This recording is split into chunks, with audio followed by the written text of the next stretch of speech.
जमीन सूरज के चारों तरफ घूमती है, सूरज जमीन के चारों तरफ घूमता है।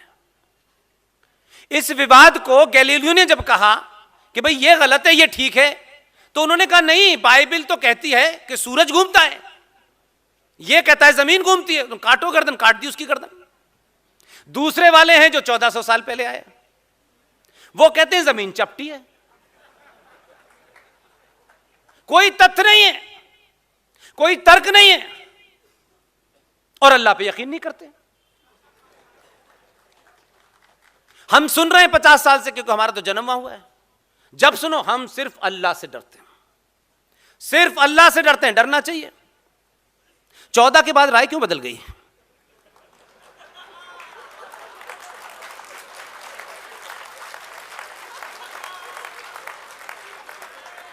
हमने तो बदला नहीं, हमने तो कभी कुछ नहीं कहा। हम तो आज भी कहते हैं वही है। हमें तब भी यकीन था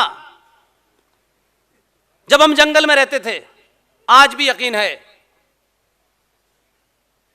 वो समझदार है, उसे नाक कान कहां लगाने पता है। हमारा इतना यकीन है कि जैसा भेजा वैसे ही जाते हैं।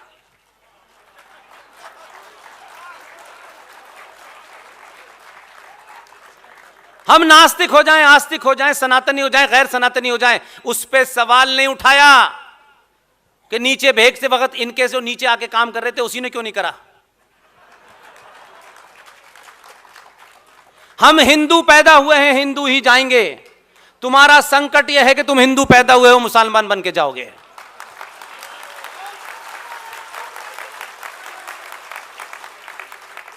कोई दुनिया की प्रक्रिया ऐसी नहीं है, कोई प्रोसेस हमारे अंदर ऐसा नहीं है जिससे हमें हिंदू बनाया जाए।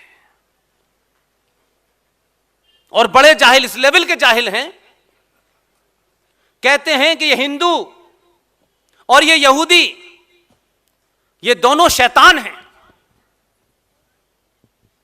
लेकिन कमाल है, शैतान की बनाई बंदूक से ही शैतान को समाप्त करेंगे, खुद से सुई नहीं बनाई गई आज तक। 1400 साल में मुझे बता दें कि दुनिया की किसी सिविलाइजेशन को कुछ दिया हो। हर चीज की बराबरी करते हैं। हमारे यहां, हमारे संस्कारों में, हमारी सभ्यता में यज्ञोपवीत संस्कार होता है, होता है।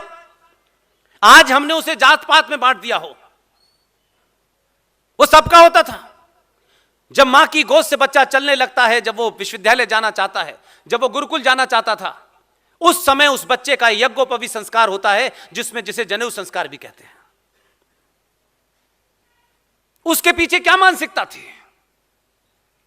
उस बच्चे को यह बताना कि तुझे आज से ब्रह्मचर्य का पालन करना है जब तक तेरा शादी ना हो जाए।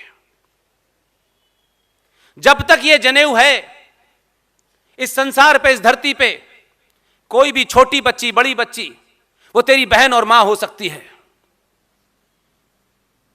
और यह ब्रह्मचर्य का तुझे रोज ज्ञान और आभास कराएगा। इसे नकल करनी चाहिए। बंदर के हाथ में उस्तरा दे दो, वो गर्दन काट लेता है। उन्होंने कहा हम भी करेंगे, इसी उम्र में करेंगे, हम भी एक संस्कार करेंगे, हम भी लाए निकाल के कुछ।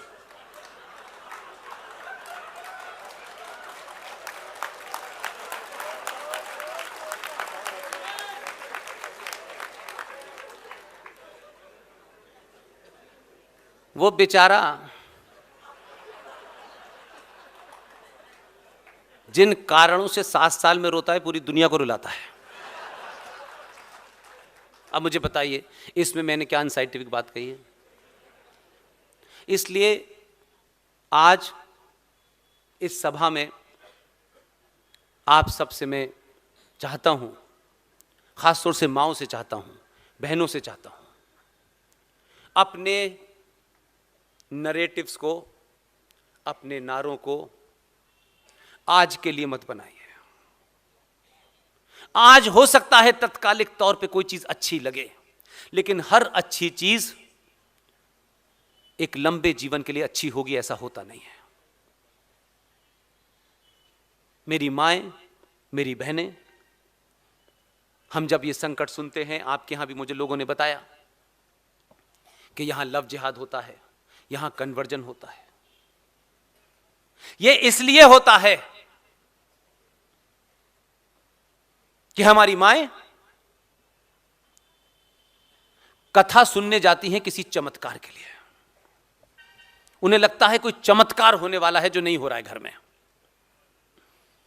पिताजी पैसे कमाने चले जाते हैं, भाई को मोटरसाइकिल पे अपनी गर्लफ्रेंड को घुमाना है। वो जो घर में बेटी है उसके मन मस्तिष्क के अंदर भी बदलाव हो रहा है, वो भी समाज में होने हुए बदलाव में भागीदारी बनना चाहती है, उसके मन में भी उथल पुथल है। मां को फुर्सत नहीं, पिता को फुर्सत नहीं, भाई को फुर्सत नहीं। जीवन की सच्चाइयां हैं। उस बदलाव में उसको भी शहर में लगी हुई फिल्म देखनी है, उसको भी बाहर जाना है पार्टी में, क्योंकि वो भी इंसान है। आप नहीं ले जाएंगे, आप उससे बात तक नहीं करेंगे, तो पंचर वाला उससे बात कर लेगा।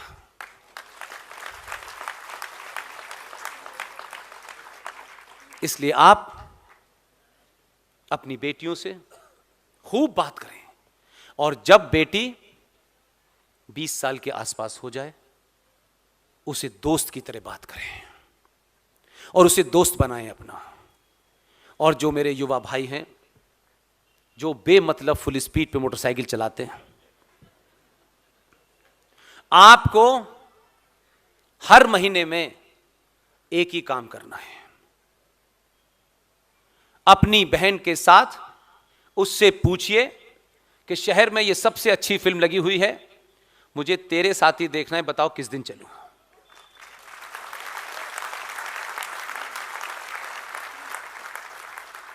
ये जो हमने समस्याएं बनाई हुई हैं और फिर उस समस्या का समाधान हम कानून से निकलवाना चाहते हैं।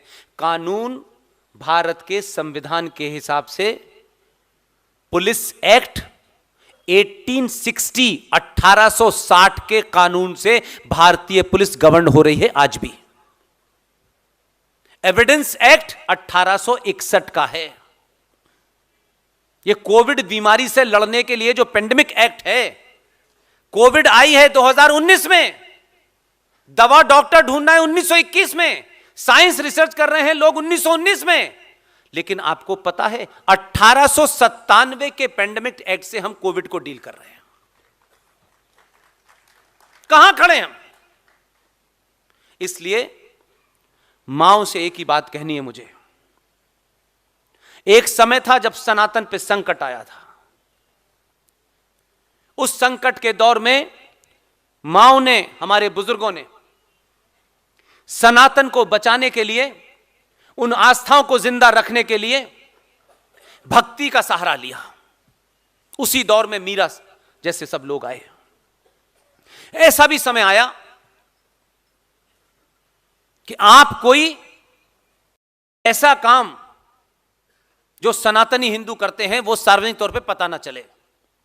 लोगों ने उस दौर में भी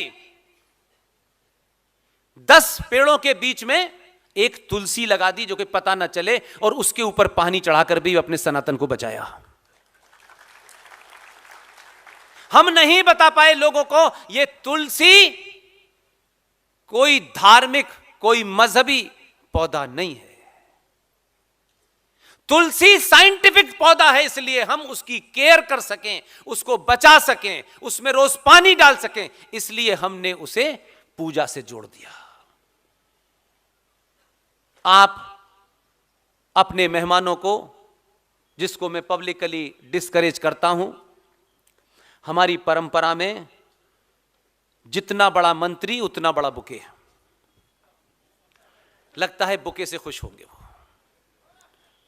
जिस दिन आप ये नियम बना लेंगे, मंत्री आए संतरी आए, आप सिर्फ छोटे से कुल्हड़ में तुलसी का पौधा देंगे। मूवमेंट कैसे खड़े होते हैं, आंदोलन कैसे खड़े होते हैं, करके देखिए। इसलिए उस भक्ति काल के अंदर लोगों ने अपनी सनातन सभ्यता को बचा के रखा। आज भक्ति करनी है तो बीच बीच में शक्ति का प्रदर्शन करते रहिए।